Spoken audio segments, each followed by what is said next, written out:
Hello दोस्तों, SS मंत्रा YouTube channel में आप सभी का स्वागत है।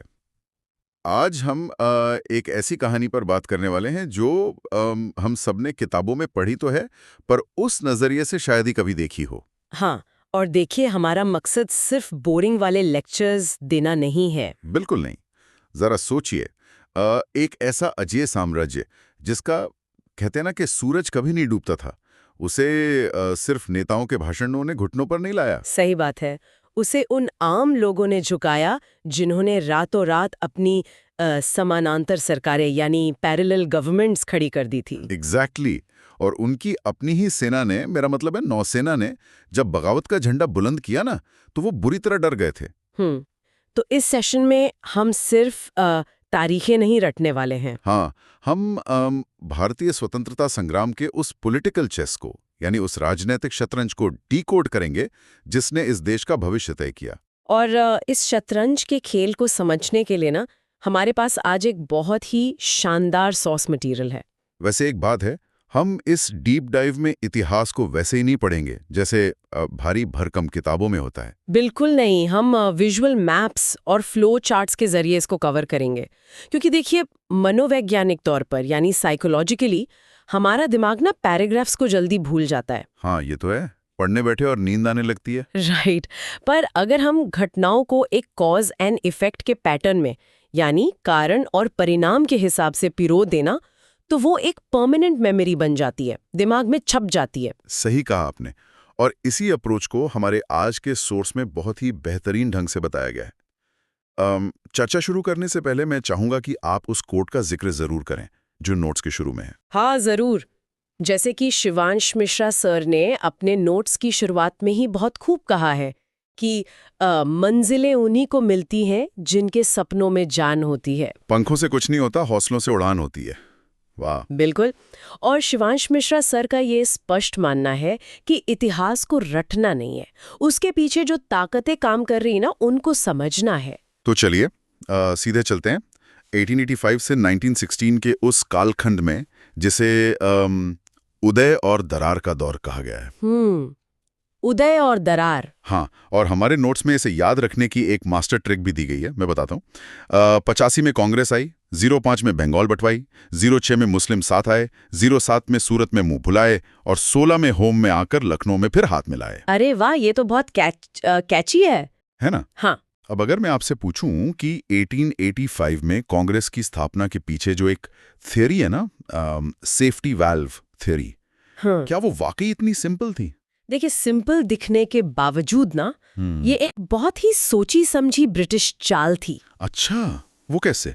1857 के विद्रोह को याद कीजिए। उसने अंग्रेजों को अंदर तक हिरा दिया था। वो समझ गए थे कि भारतीयों के मन में एक बहुत भारी आक्रोश पनप रहा है। गुस्सा उबल रहा था, बिल्कुल। हाँ, तो उन्हें लगा कि अगर इस गुस्से को बाहर निकलने का रास्ता नहीं मिला तो एक और बहुत बड़ा और हिंसक विस्फोट होगा। इसीलिए एओ ह्यूम जैसे ब्रिटिश अधिकारी ने खुद आगे बढ़कर एक राजनीतिक मंच बनाने में मदद की। यानी उन्होंने खुद अपने पैरों पर नहीं, मेरा मतलब है उन्होंने एक सेफ्टी नेट बनाया अपने लिए। ये तो बिल्कुल वही बात हो गई ना जो हम रसोई में देखते हैं, प्रेशर कुकर की सीटी वाला लॉजिक। हाँ, एग्जैक्टली। प्रेशर कुकर वाली एनालॉजी यहाँ बिल्कुल फिट बैठती है। मतलब जब कुकर के अंदर दबाव बहुत ज्यादा बढ़ जाता है तो सीटी उस एक्स्ट्रा भाप को सेफली बाहर निकाल देती है, वरना कुकर फट जाएगा, है ना? सही पकड़ा आपने। अंग्रेज न कांग्रेस को उसी सीटी की तरह इस्तेमाल करना चाहते थे ताकि आम जनता की जो शिकायतें हैं वो बस पिटिशंस या याचिकाओं के जरिए निकल जाएं और कोई बड़ा रिवोल्ट ना हो जाए। बिल्कुल, आपने इसके पीछे की वर्किंग को बहुत अच्छे से समझा। लेकिन यहाँ एक ट्विस्ट है। क्या ट्विस्ट? ये सीटी ना हमेशा अंग्रेजों के कंट्रोल में नहीं रही। जब कांग्रेस में राष्ट्रवाद की भावना यानी नेशनलिज्म हावी होने लगा तो अंग्रेज डर गए और तब उन्होंने 1905 में वो किया जो उनकी सबसे पुरानी आदत थी। हाँ, बंगाल का विभाजन, अपना सबसे क्रूर हथियार निकाला उन्होंने। एडमिनिस्ट्रेटिव सुविधा के लिए कर रहे हैं, मतलब प्रशासन चलाने में दिक्कत आ रही है क्योंकि बंगाल बहुत बड़ा सूबा है। वो तो बस एक दिखावा था। उनका असली मकसद बंगाल की डेमोग्राफी को यानी जनसांख्यिकी को तोड़ना था। राइट। देखिए, बंगाल उस समय ना बौद्धिक और राजनीतिक चेतना का सेंटर था। हिंदू और मुस्लिम आबादी को अलग करके वो बेसिकली उस मूवमेंट की रीढ़ की हड्डी तोड़ना चाहते थे। वोट डालो राज करो की नीति, और इसी के चलते उन्होंने 1906 में मुस्लिम लीग को भी खड़ा कर दिया था पर्दे के पीछे से। बिल्कुल। लेकिन यहाँ मुझे एक चीज पर आपकी राय चाहिए। 1907 के सूरत अधिवेशन में ना कांग्रेस खुद ही दो हिस्सों में बट गई। नरम दाल और गरम दाल। हाँ, तो जब सामने अंग्रेजों जैसी इतनी बड़ी चुनौती थी, तो ये नेता आपस में ही क्यों भिड़ गए? मेरा मतलब है, क्या उन्हें नहीं दिख रहा था कि इसका सीधा फायदा तो अंग्रेजों को ही होगा? ये सवाल बहुत ही लाजमी है और कई लोग यही सोचते हैं। हमें लगता है कि वो सिर्फ कुर्सियों के लिए लड़े, पावर के लिए लड़े, लेकिन असल में ना ये एक वैचारिक टकराव था, एक आइडियोलॉजिकल क्लैश। Ideological clash? नहीं। कैसे? देखिए, नरम दल, जिसमें गोपाल कृष्ण गोखले जैसे नेता थे, वो सिस्टम के भीतर रहकर काम करना चाहते थे। उनका मानना था कि अंग्रेज एसेंशियली न्यायप्रिय हैं, बस उन्हें हमारी समस्याएं ठीक से पता नहीं है। यानी उनको लगता था कि अपील्स और पिटिशन से बात बन जाएगी। एग्जैक्टली। और वो बंगाल विभाजन का जो विरोध था ना, उसे सिर्फ बंगाल तक ही सीमित रखना चाहते थे। अच्छा। और गरम दल इसके खिलाफ थे। हाँ, गरम दल में जो लाल बाल पाल थे, यानी लाला लाजपत राय, बाल गंगाधर तिलक और बिपिन चंद्र पाल, वो ये समझ चुके थे कि प्रार्थनाओं से अब कुछ नहीं होने वाला। उनका अप्रोच एग्रेसिव था। बहुत। वो स्वदेशी और बहिष्कार के आंदोलन को पूरे देश में फैलाना चाहते थे। तो ये सिर्फ स्ट्रैटेजी का अंतर नहीं था। तो फिर क्या था? ये इस बात का झगड़ा था कि आजादी का असली स्वरूप क्या होगा, अप्रोच क्या होगी। सही बात है। जैसे कि शिवांश मिश्रा साहब भी हमेशा फोकस करते हैं कि हमें दोनों पक्षों की आइडियोलॉजी को न्यूट्रल होकर समझना चाहिए। दोनों की नीयत ठीक थी, बस रास्ते अलग थे। हाँ, पर इसका नतीजा बड़ा भयानक निकला। दोनों अपनी बात पर अड़ गए, अधिवेशन में कुर्सियां चल गईं लिटरली, और कांग्रेस टूट गई। और इसका नुकसान ये हुआ कि जो राष्ट्रीय आंदोलन था वो कई सालों के लिए सुस्त पड़ गया। बिल्कुल, जब तक कि 1916 में लखनऊ पैक्ट नहीं हो गया, वहां नरम दल, गरम दल और मुस्लिम लीग ने आके वापस एक मंच सजा किया। और इस एकजुटता ने ना अंग्रेजों को वाकई डरा दिया। और यहीं से हमारे नोट्स का दूसरा चरण शुरू होता है, 1917 से 1924 का दौर। वो दौर जब पिटिशंस का टाइम खत्म हुआ और आम जनता सड़कों पर उतर आई। इस दौर में ब्रिटिश हुकूमत का एकदम असली और खूंखार चेहरा सामने आया। हमारे नोट्स की दूसरी मास्टर ट्रिक ना इस खौफनाक सफर को बहुत अच्छे से दर्शाती है। हाँ, वो ट्रिक क्या थी, जरा फिर से बताएंगे? सुनिए, 17 में मॉन्टेग्यू ने घोषणा की, 19 में राउलेट एक्ट आया, 19 को जलियांवाला में गोली चली, तो 19 में खिलाफत का झंडा उठाया। फिर 20 में हंटर से डरकर नागपुर में असहयोग शुरू किया, 22 में चौरी चौरा में गुस्सा निकाला, 30 में स्वराज मांगा और 24 में हिंदुस्तान का नारा दिया। वाओ, इस ट्रिक में तो पूरा दौर ही समेट लिया गया है।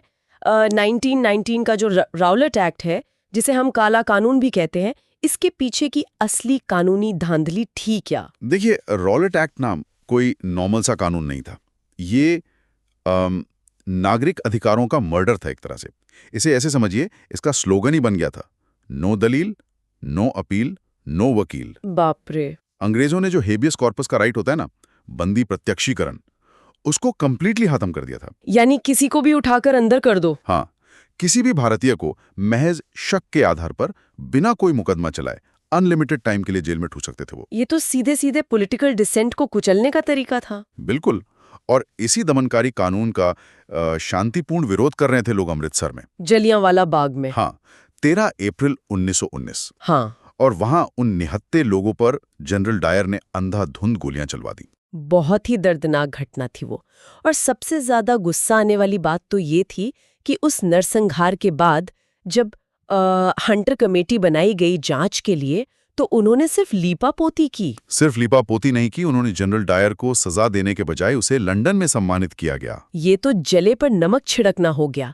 तभी भारतीयों को समझ आ गया कि अब इस सिस्टम से जस्टिस की उम्मीद करना ही बेमानी है। और इसी गुस्से और हताशा ने 1920s के असहयोग आंदोलन यानी नॉन कोऑपरेशन मूवमेंट को जन्म दिया। लेकिन एक चीज मैं आपसे समझना चाहता हूँ, असहयोग से अंग्रेजों को एक्चुअल में चोट कैसे पहुंची? क्योंकि लोग तो बस धरना दे रहे थे ना। नहीं नहीं, असहयोग का मतलब सिर्फ सड़क पर बैठना या नारे लगाना नहीं था। ये एक बहुत बड़ा आर्थिक और प्रशासनिक प्रहार था। इकोनॉमिक और एडमिनिस्ट्रेटिव स्ट्राइक। अच्छा, कैसे? देखिए, गांधी जी का बड़ा सिंपल सा लॉजिक था। उनका तर्क था कि मुट्ठी भर अंग्रेज इतने बड़े भारत पर इसीलिए राज कर पा रहे हैं क्योंकि हम उनके साथ कोऑपरेट कर रहे हैं। पॉइंट है, हम ही उनकी आर्मी में थे, हम ही उनके क्लर्क थे। एग्जैक्टली। तो उन्होंने कहा कि जिस दिन हमने अपना सहयोग वापस ले लिया, उनका पूरा सिस्टम, पूरा तंत्र ढाई जाएगा, गिर जाएगा। तो लोगों ने इस पर रिएक्ट कैसे किया? लोगों ने बढ़ चढ़कर हिस्सा लिया, खतरनाक लेवल पर। छात्रों ने सरकारी स्कूल छोड़ दिए, वकीलों ने उनकी अदालतें छोड़ दी, और सबसे बड़ा वॉर जो हुआ वो ब्रिटिश इकोनॉमी पर हुआ। विदेशी कपड़ों की होली। हाँ, मैनचेस्टर से जो कपड़ा इंपोर्ट होता था उसका आयात एकदम से गिर गया। ये अंग्रेजों की जेब पर डायरेक्ट हमला था और वो बुरी तरह बिलबिला गए थे। वाह, ये तो सच में मास्टर स्ट्रोक था। लेकिन जब ये आंदोलन बिल्कुल अपने पीक पर था और अंग्रेज डरने लगे थे, तभी 1922 में वो चौरी चौरा का इंसिडेंट हो गया। हाँ, वो 5 फरवरी 1922 की घटना। जी। एक भीड़ ने एक पुलिस स्टेशन में आग लगा दी जिसमें कई पुलिस वाले मारे गए, और इस एक घटना के बाद गांधी जी ने अचानक पूरा का पूरा नेशनल मूवमेंट ही वापस ले लिया, जी। जिसे शिवांश मिश्रा सर ने अपने नोट्स में एक इमरजेंसी ब्रेक कहा है।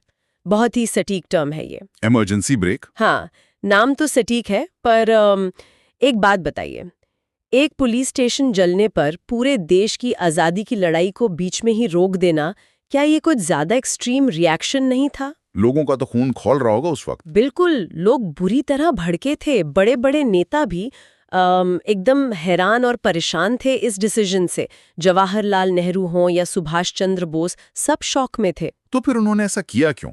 इस इमरजेंसी ब्रेक के पीछे की स्ट्रैटेजी को थोड़ा गहराई से समझना होगा। गांधी जी जानते थे कि अगर आंदोलन वायलेंस की तरफ मुड़ गया तो क्या होगा। उनके पास दुनिया की सबसे बड़ी, सबसे एडवांस्ड सेना थी। वो तोपों से आम लोगों को भून सकते थे और पूरी दुनिया के सामने बोलते कि देखो, हम तो बस लॉ एंड ऑर्डर मेंटेन कर रहे हैं। ओह, यानी वो अहिंसा को एक मोरल शील्ड की तरह, एक ढाल की तरह यूज कर रहे थे। हाँ, वो आंदोलन को एक नैतिक ऊंचाई पर, मॉरल हाई ग्राउंड पर रखना चाहते थे। पर हाँ, हमें ये भी मानना पड़ेगा कि इस अचानक लगे ब्रेक ने एक बहुत बड़ा पॉलिटिकल वैक्यूम जरूर पैदा कर दिया था। सही कहा, एक शून्य आ गया था, और उसी शून्य से, उस वैक्यूम से फिर दो बिल्कुल ही अलग रास्ते निकलकर सामने आए। कौन कौन से? देखिए, जो युवा इस इमरजेंसी ब्रेक से सबसे ज्यादा निराश थे, उन्हें लगा कि अहिंसा से तो आज़ादी मिलने से रही, तो उन्होंने 1924 में हिंदुस्तान रिपब्लिकन एसोसिएशन यानी HRA बनाई, जिसमें रामप्रसाद बिस्मिल, चंद्रशेखर आजाद और भगत सिंह जैसे क्रांतिकारी थे। बिल्कुल।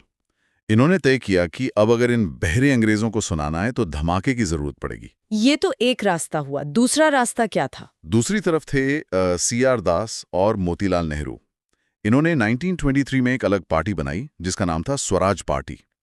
इनका लॉजिक ये था कि सड़कों पर लड़ने से बेहतर है हम इलेक्शन लड़ेंगे, यानी सिस्टम के अंदर घुसकर उन्हें परेशान करेंगे। हाँ, परिषदों में बैठकर हम सिस्टम के अंदर से उनके बिल पास ही नहीं होने देंगे, रोड़े अटकाएंगे उनके कामों में। ये भी एक गजब स्ट्रैटेजी थी। एक तरफ लेजिस्लेटिव काउंसिल्स में डेली लेवल पे गतिरोध पैदा किया जा रहा था, और दूसरी तरफ सड़कों पर ग्राउंड लेवल पे हमारे क्रांतिकारी अपने खून से इनकलाब लिख रहे थे। सही बात है।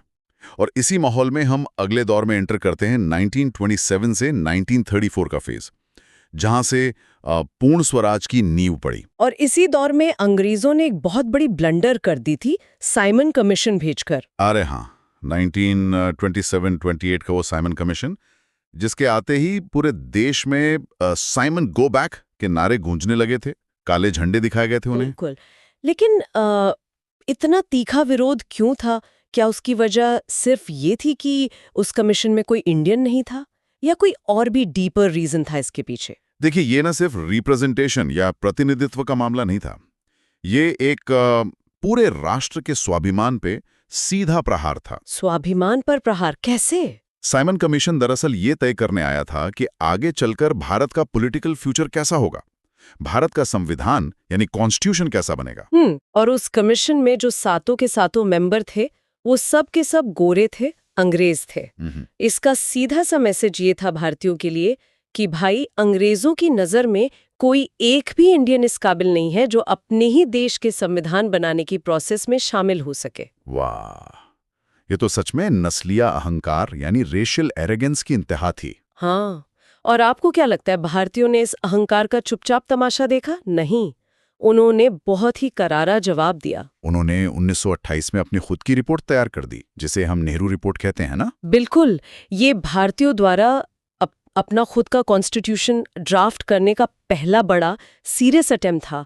और एग्जैक्टली इसी वक्त बारदोली में सरदार पटेल के नेतृत्व में किसानों ने ब्रिटिश टैक्स के खिलाफ एक बहुत बड़ी जीत हासिल की, जिसने पूरे देश में एक अजीब सी एनर्जी, एक नई ऊर्जा भर दी थी। और फिर इस ऊर्जा का नतीजा हमें दिखा 1929 के उस ऐतिहासिक लाहौर अधिवेशन में। हाँ, वो अधिवेशन जहां नैरेटिव ही बदल गया था। अब तक हम लोग डोमिनियन स्टेटस मांग रहे थे, मतलब कि ऊपर भले ही अंग्रेज बैठे रहें, पर अंदर का प्रशासन हमें दे दो। राइट। लेकिन लाहौर में रावी नदी के तट पर पहली बार झंडा फहराने के बाद ये एकदम क्लियर कर दिया गया है कि अब हमें डोमिनियन स्टेटस वगैरह नहीं चाहिए। अब उनका गोल क्लियर था। हाँ, अब हमारा लक्ष्य सिर्फ और सिर्फ टोटल इंडिपेंडेंस है, यानी पूर्ण स्वराज। और इसी पूर्ण स्वराज के संकल्प को, इस वादे को जमीन पर उतारने के लिए 1930 में गांधी जी ने अपनी वो फेमस दांडी मार्च शुरू की, जहां से सविनय अवज्ञा आंदोलन यानी सिविल डिसोबीडियंस की शुरुआत हुई। अब यहाँ पर मुझे फिर से एक कंफ्यूजन है, दांडी मार्च में नमक ही क्यों? मेरा मतलब है उस दौर में अंग्रेजों के कितने सारे ड्रकोनियन लॉस थे। वो किसी और बड़े कानून को तोड़कर भी तो आंदोलन शुरू कर सकते थे। नमक का कानून तोड़ने से ब्रिटिश हुकूमत कैसे हिल गई? ये सवाल आपका नहीं, उस टाइम पे शुरुआत में बहुत से बड़े नेताओं का भी था। लेकिन यही तो गांधी जी की सबसे बड़ी पॉलिटिकल मास्टर स्ट्रोक थी। Master stroke? नमक चुनना। हाँ। देखिए, नमक को समझिए, अमीर हो या गरीब, हिंदू हो या मुसलमान, नॉर्थ इंडियन हो या साउथ इंडियन, नमक हर इंसान की सबसे बेसिक जरूरत है ना? हाँ, उसके बिना तो खाना नहीं बन सकता। और अंग्रेजों ने इस बेसिक सी चीज पर हेवी टैक्स लगा रखा था। यहाँ तक कि समुद्र के किनारे जो भारतीय रहते थे, वो अपना खुद का नमक वहां से नहीं निकाल सकते थे। ये बैन था। ओह, तो उन्होंने डेली सर्वाइवल पे अटैक किया था। एग्जैक्टली। तो जब गांधी जी ने दांडी में किनारे पर पहुंचकर एक मुट्ठी नमक उठाया और उस कानून को तोड़ा, तो उनका मेन मैसेज ये नहीं था कि भाई हमें फ्री में नमक चाहिए। तो असली मैसेज क्या था? असली मैसेज ये था कि ये जमीन हमारी है, इस जमीन पर ब्रिटिश कानून लागू ही नहीं होता, हम इसे मानते ही नहीं। ये सीधे तौर पर ब्रिटिश सत्ता की लेजिटिमेसी, उसकी वैधता पर एक तगड़ी चुनौती थी। अरे वाह, ये पर्सपेक्टिव तो सच में बहुत ही अद्भुत था। और हमने देखा कि इसी दबाव के चलते फिर लंदन में गोलमेज सम्मेलनों यानी राउंड टेबल कॉन्फ्रेंसेस का दौर शुरू हुआ, जिसे नोट्स में पॉलिटिकल चेस कहा गया है। राइट। और अंग्रेज जब इस पॉलिटिकल चेस में सामने से नहीं जीत पा रहे थे ना, तो उन्होंने फिर से अपनी वो पुरानी घटिया चाल चली। कौन सी? समाज को बांटने वाली चाल। हाँ, 1932 में वो एक ऐसी चीज लेकर आए जिसे कम्युनल अवार्ड कहा जाता है। इसके तहत उन्होंने हिंदू समाज को ही आपस में बांटने की कोशिश की और दलितों के लिए, जिसे उस टाइम डिप्रेस्ड क्लासेस कहा जाता था, उनके लिए एक सेपरेट इलेक्टोरेट यानी अलग निर्वाचन मंडल की घोषणा कर दी। देखिए, यहाँ पर थोड़ा ध्यान दीजिएगा क्योंकि ये भारतीय इतिहास का सबसे नाजुक और कॉम्प्लेक्स टर्निंग पॉइंट था। यहाँ हमें किसी एक पक्ष को राइट या रॉन्ग नहीं ठहराना है, बिल्कुल, बल्कि हमें दो महान नेताओं महात्मा गांधी और डॉक्टर B.R. अम्बेडकर दोनों के विजन को न्यूट्रली समझना होगा। दोनों का सोचने का तरीका भले अलग था, पर दोनों का अल्टीमेटली मकसद समाज की भलाई ही था। हाँ, जैसे कि शिवांश मिश्रा सर ने अपने एनालिसिस में भी इस बात पर जोर दिया है कि इस मुद्दे को हमें गहराई से और बिना किसी बायस के समझना जरूरी है। बिल्कुल सही कहा शिवांश मिश्रा सर ने। तो चलिए दोनों के तर्क देखते हैं। पहले डॉक्टर अंबेडकर की बात करते हैं। उनका तर्क बड़ा क्लियर था कि भाई, सदियों से दलित समाज ने जो एक अमानवीय भेदभाव झेला है, उसे आप सिर्फ अपर कास्ट की दया या उनके सोशल रिफॉर्म से खत्म नहीं कर सकते। उन्हें पावर चाहिए। हाँ, उन्हें राजनीतिक सत्ता में, पॉलिटिकल पावर में अपनी खुद की इंडिपेंडेंट हिस्सेदारी चाहिए। और इस सेपरेट इलेक्टोरेट का प्रैक्टिकल मतलब ये था कि दलित उम्मीदवार को सिर्फ दलित लोग ही वोट देंगे, ताकि वो चुनाव जीतने के लिए किसी सवर्ण या अपर कास्ट के वोटर बेस के दबाव में ना रहे। ये भी उनका एक सॉलिड पॉइंट था अपने समाज के उत्थान के लिए। राइट। और अब दूसरी तरफ देखिए, दूसरी तरफ महात्मा गांधी थे, जो पुणे की यरवदा जेल में बंद थे और वो इस सेपरेट इलेक्टोरेट के विरोध में सीधे आमरण अनशन पर यानी फास्ट अनटू डेथ पर बैठ गए। उनका लॉजिक क्या था इसको रिजेक्ट करने का? गांधी जी का तर्क था कि अगर दलितों को हिंदू समाज से राजनीतिक रूप से पूरी तरह अलग कर दिया गया तो ये जो छुआछूत की बीमारी है, अनटचेबिलिटी, ये सोसाइटी से कभी खत्म ही नहीं होगी। अच्छा, कैसे? क्योंकि सहन हिंदू फिर कभी खुद को बदलने की या पश्चाताप करने की कोशिश ही नहीं करेंगे। गांधी जी ने इसको अंग्रेजों की एक बहुत बड़ी साजिश के रूप में देखा। यानी अंग्रेज चाहते थे कि समाज हमेशा के लिए टुकड़ों में बढ़ जाए और वो आराम से अपना रूल करते रहें। बिल्कुल, वो इसे सीधा सीधा राष्ट्रीय एकता को तोड़ने का मास्टर प्लान मान रहे थे। और इसी डेडलॉक को सुलझाने के लिए 1932 में फिर एक लैंडमार्क समझौता हुआ जिसे हम पूना पैक्ट कहते हैं। हाँ, जिसने दोनों नेताओं को एक कॉमन ग्राउंड पर लाकर खड़ा किया। इसमें उन्होंने क्या तय किया कि अलग निर्वाचन मंडल की मांग को तो रद्द कर दिया गया, लेकिन उसके बदले में दलितों के लिए सामान्य निर्वाचन क्षेत्रों में ही यानी जनरल इलेक्टोरेट्स में ही एक बहुत बड़ी संख्या में सीटें रिजर्व कर दी गई। राइट, मतलब उम्मीदवार तो दलित ही होगा जिससे उनकी पॉलिटिकल एंट्री पक्की रहे, लेकिन उसे वोट अब पूरा समाज देगा जिससे वो सोसाइटी से कट ऑफ ना हो। समाज को आपस में कंप्लीटली बंटने से भी बचा लिया और जो कमजोर वर्ग था उसका प्रॉपर रिप्रेजेंटेशन भी इंश्योर कर दिया। ये समझौता ना हमारी इंडियन पॉलिटिक्स की मैच्योरिटी का एक बहुत बड़ा प्रूफ था। और अब हम पहुंच चुके हैं अपने अगले फेज में, 1939 से 1942 का दौर। ये वो टाइम था जब पूरी दुनिया में एक्चुअली उथल-पुथल मची हुई थी और देश में एक पॉलिटिकल पोलराइजेशन अपने एक्सट्रीम पर था। हमारी इस फेज की मास्टर ट्रिक ऐसे शुरू होती है कि 39 में सुभाष ने फॉरवर्ड बनाया, 39 में मुक्ति दिवस मनाया, 40 में पाकिस्तान और 40 में अगस्त प्रस्ताव, 42 में क्रिप्स मिशन और 42 में भारत छोड़ो बिगुल बजाया। बहुत बढ़िया ट्रिक है। जब 1939 में दूसरा विश्व युद्ध यानी वर्ल्ड वॉर 2 शुरू हुआ ना, तो अंग्रेजों ने भारतीयों से बिना पूछे ही पूरे देश को उस युद्ध की आग में झोंक दिया। और सुभाष चंद्र बोस को ये बात एकदम नागवार गुजरी, उन्हें बिल्कुल बर्दाश्त नहीं थी ये ज्यादती। वो तो पहले से जानते थे कि अंग्रेजों की कमजोरी ही इस वक्त हमारी सबसे बड़ी ताकत बन सकती है। सही बात है। और इसी स्ट्रैटेजी को ग्राउंड पे लाने के लिए उन्होंने फॉरवर्ड ब्लॉक बनाया ताकि वो आमने सामने सीधे सैन्य रास्ते से आजादी छीन सके। और हालात सिर्फ बाहर नहीं, देश के अंदर भी तेजी से बिगड़ रहे थे। 1940 आते आते मुस्लिम लीग ने ओपनली खुले तौर पर एक अलग देश की, पाकिस्तान की डिमांड रख दी थी। और बेचारे अंग्रेज खुद भी इस वर्ल्ड वॉर में बुरी तरह फंसे हुए थे। एक तरफ से हिटलर की नाजी आर्मी उन पर भारी पड़ रही थी और इधर एशिया में जापान तेजी से आगे बढ़ता हुआ भारत के दरवाजों तक आ पहुंचा था। ऐसे में अंग्रेजों को भारतीयों का सपोर्ट डेस्परेटली चाहिए था, है ना? हाँ, और इसी डेस्परेशन में, इसी घबराहट में उन्होंने पहले 1940 में अगस्त प्रस्ताव फेंका और फिर 1942 में उन्होंने वो क्रिप्स मिशन भेजा भारत। और क्रिप्स मिशन का प्रस्ताव भी बड़ा ही अजीब था। मतलब उन्होंने कहा कि आप अभी इस युद्ध में हमारा साथ दीजिए, खून बहाइए, और जब युद्ध खत्म हो जाएगा ना, तब हम आराम से आपको वो डोमिनियन स्टेटस यानी वही पुराना आधा अधूरा स्वशासन दे देंगे। इस पर गांधी जी का रिएक्शन पता है क्या था? हाँ, उन्होंने इसे post dated cheque of a crashing bank कहा था।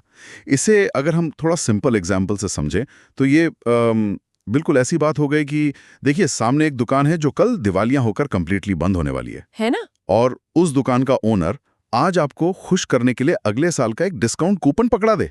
अरे भाई, उस कूपन का मैं क्या करूंगा जब तुम्हारी दुकान ही नहीं रहेगी? हाँ, मतलब कूपन तो तब काम आएगा ना जब दुकान बचेगी। बिल्कुल सटीक एनालॉजी दी आपने।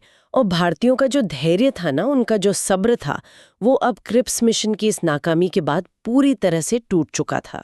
उन्हें साफ दिख गया था कि अंग्रेज सिर्फ और सिर्फ वक्त बर्बाद करें, इनका आज़ादी देने का दूर दूर तक कोई इरादा नहीं है। और इसी झंझलाहट और गुस्से से शुरू हुआ 8 अगस्त 1942 का वो हिस्टोरिकल आंदोलन, भारत छोड़ो यानी क्विट इंडिया मूवमेंट। और गांधी जी ने मुंबई के गोवालिया टैंक मैदान से एक ऐसा नारा दिया जिसने पूरे देश को एक करंट सा दे दिया था, करो या मरो, डू और डाई। लेकिन इस क्विट इंडिया मूवमेंट की ना एक बहुत ही यूनिक एंड दिलचस्प बात है जो अक्सर लोग ओवरलुक कर जाते हैं। वो क्या?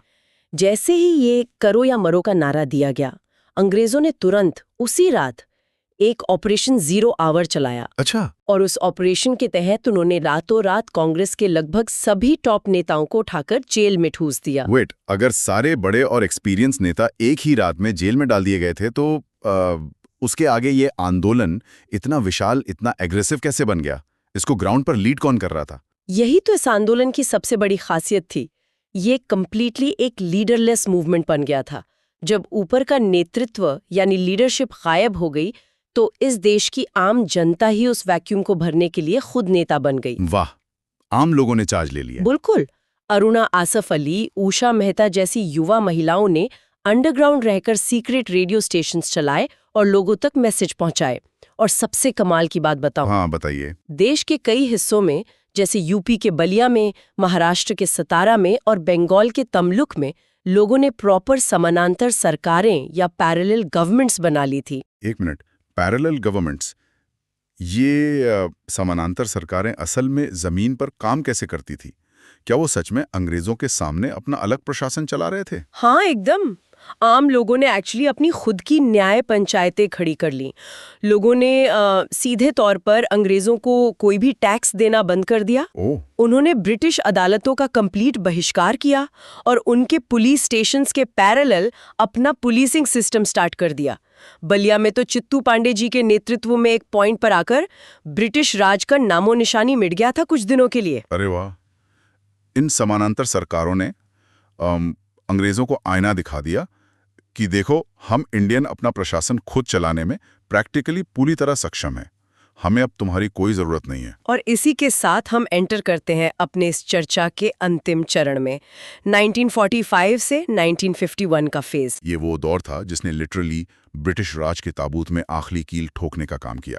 हमारी इस फेज की मास्टर ट्रिक है कि 45 में शिमला, 46 में नौसेना और एटली, 46 में कैबिनेट प्रत्यक्ष कार्यवाही और अंतरिम सरकार, 47 में माउंटबैटन और स्वतंत्रता, 50 में गणतंत्र और 51 में भूदान।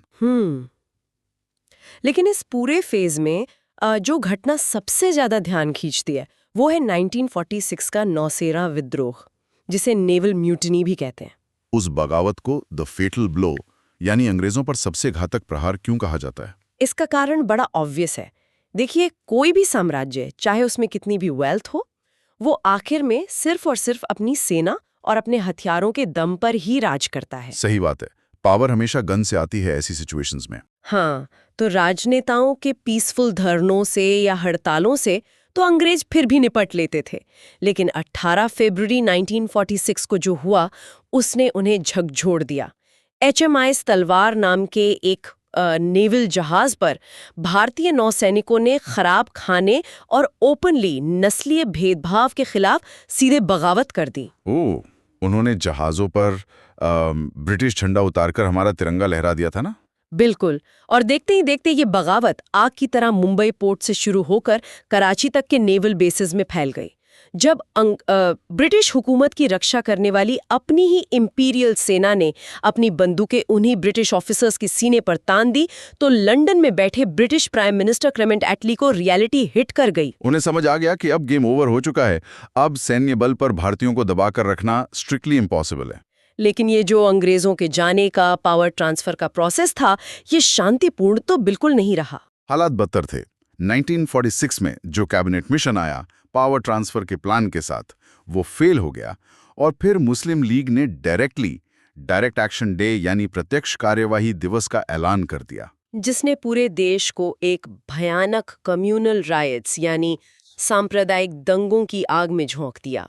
कलकत्ता से लेकर नौखाली तक सड़कों पर लिटरली खून बह रहा था। ये आज़ादी की सबसे भारी और सबसे दर्दनाक कीमत थी जो इस देश के लोगों ने चुकाई। और 1947 में जब 3 जून की माउंटबैटन योजना अनाउंस हुई तो वो प्रैक्टिकली इस बात का एक ऑफिशियल स्टैम्प थी कि हाँ, भारत को आज़ादी तो अब ज़रूर मिलेगी, लेकिन एक लहूलुहान विभाजन के साथ। 15 अगस्त 1947 को हमने फाइनली आज़ादी की वो सुबह तो देखी जिसके लिए सदियों से लोग लड़ रहे थे। लेकिन वो सुबह बंटवारे के उन गहरे घावों और लाखों मासूम लोगों के विस्थापन यानी डिस्प्लेसमेंट की चीखों के बीच से निकली थी। पर इस अंधेरे के बाद देश को आगे तो बढ़ना ही था। हाँ, और इसके बाद हमने अपनी राह खुद तय की। 1950 में जब हमारा अपना संविधान कॉन्स्टिट्यूशन लागू हुआ, तब हम एक संप्रभु गणतंत्री यानी सॉवरेन रिपब्लिक बने। लेकिन इस कहानी का एक प्रॉपर कंक्लूजन देना जरूरी है। यहाँ एक बहुत ही गहरी बात आती है, जिसे शिवांश मिश्रा सर के इन शानदार विजुअल नोट्स के बिल्कुल आखिर में एक बहुत ही खास जगह दी गई है। हाँ, वो 1951 का मूवमेंट। बिल्कुल, उन्होंने 1951 के भूदान आंदोलन को मेंशन किया है। अब आप ही सोचिए, देश आज़ाद हो चुका था 47 में, संविधान आ चुका था 50 में, तो फिर अचानक 1951 के इस भूदान आंदोलन को इतनी बड़ी सिग्निफिकेंस क्यों दी गई है हिस्ट्री के फाइनल चैप्टर में? शायद इसलिए कि क्योंकि सिर्फ सियासी ताकत मिल जाना ही काफी नहीं होता ना। मेरा मतलब है राजनीतिक आज़ादी अपने आप में पूरी तरह से संपूर्ण नहीं होती। Exact point. अगर देश आज़ाद हो जाए, लेकिन उस देश के जो असल अन्नदाता हैं, करोड़ों किसान, वो जमीन के बिना भुखमरी का शिकार रहें, अमीर और गरीब की खाई उतनी ही गहरी रहे, तो वो आज़ादी किस काम की? सही बात है, वो आज़ादी आम आदमी तक तो पहुंची ही नहीं। इसीलिए विनोबा भावे द्वारा जो 1951 में भूदान आंदोलन शुरू किया गया, वो इस दिशा में एक मॉन्यूमेंटल स्टेप था। उन्होंने पूरे देश में पैदल घूमकर बड़े जमींदारों से एक्चुअली अपनी मर्जी से जमीन दान में मांगी, ताकि उसे भूमिहीन किसानों में बांटा जा सके। वाह! ये इस बात का प्रतीक था कि हमारी असल मंजिल सिर्फ गोरों को, अंग्रेजों को यहाँ से भगाना नहीं था। हमारी जो एब्सोल्यूट मंजिल थी, वो एक ऐसा न्यायपूर्ण समाज, एक इगैलिटेरियन सोसाइटी बनाना था, जहाँ लोगों को सच में आर्थिक और सामाजिक आज़ादी यानी सोशियो इकोनॉमिक फ्रीडम भी मिल सके। बहुत ही डीप मैसेज है ये। और इसी आंदोलन के साथ एक नए आज़ाद भारत के निर्माण की एक्चुअली शुरुआत हुई। क्या बात है! आज जो सफ़र हमने 1885 की उस सेफ्टीवाद थियरी से स्टार्ट किया था और जिसे हमने आज 1951 के इस सामाजिक न्याय तक तय किया है, इसने डेफिनेटली मेरे और हमारे लिसनर्स के कई पुराने मिथकों को तोड़ा होगा। मुझे भी यही उम्मीद है। और आज के इस काफ़ी डिटेल्ड चर्चा को वाइंड अप करते हुए मैं हमारे सभी सुनने वालों के लिए और आपके लिए सोचने का एक पॉइंट ऑफ रिफ्लेक्शन, एक सवाल छोड़ना चाहूंगी। ज़रूर बताएं। देखिए, इतिहास की कड़ियाँ ना आपस में इतनी पावरफुली जुड़ी होती हैं कि अगर हम पीछे मुड़कर सिर्फ एक पॉइंट, एक कड़ी को बदल देना, तो पूरी आगे की कहानी ड्रास्टिकली बदल सकती थी। जरा सोचिए, अगर 1907 के उस सूरत अधिवेशन में नरम दल और गरम दल अपने पॉलिटिकल अहंकार को, अपने ईगो को दरकिनार करके एक साथ मजबूती से खड़े रहते, तो क्या होता? या फिर अगर 1922 में महात्मा गांधी ने चौरी चौरा की उस हिंसक घटना के बाद वो इमरजेंसी ब्रेक नहीं लगाया होता और असहयोग आंदोलन को अपने पूरे उफान के साथ बस आगे बढ़ने दिया होता? अरे वाह, क्या सवाल है! तो क्या आज़ादी का ही लंबा सफ़र कुछ अलग होता उस केस में? वही तो सोचना है। क्या पता हमें वो पूर्ण स्वराज कई दशकों पहले ही मिल गया होता, या फिर शायद उल्टा होता। शायद हमारा ये देश और भी ज्यादा भयानक और ब्रूटल ब्रिटिश सैन्य दमन का शिकार बन जाता। दोनों पॉसिबिलिटीज हैं। इस थॉट पर आप सब अपने अपने लेवल पर जरूर विचार कीजिएगा दोस्तों, क्योंकि इतिहास जो है ना, वो सिर्फ बीते हुए वक्त की पुरानी किताबों और पन्नों में दर्ज नहीं होता। वो एक्चुअली आज भी हमारी रगों में दौड़ता है, हमारे सामाजिक वजूद में जिंदा है। दोस्तों, अगर आपको ये क्लास पसंद आई हो तो वीडियो को लाइक करें और SS मंत्रा चैनल को सब्सक्राइब करें और बेल आइकन दबाना ना भूलें। धन्यवाद।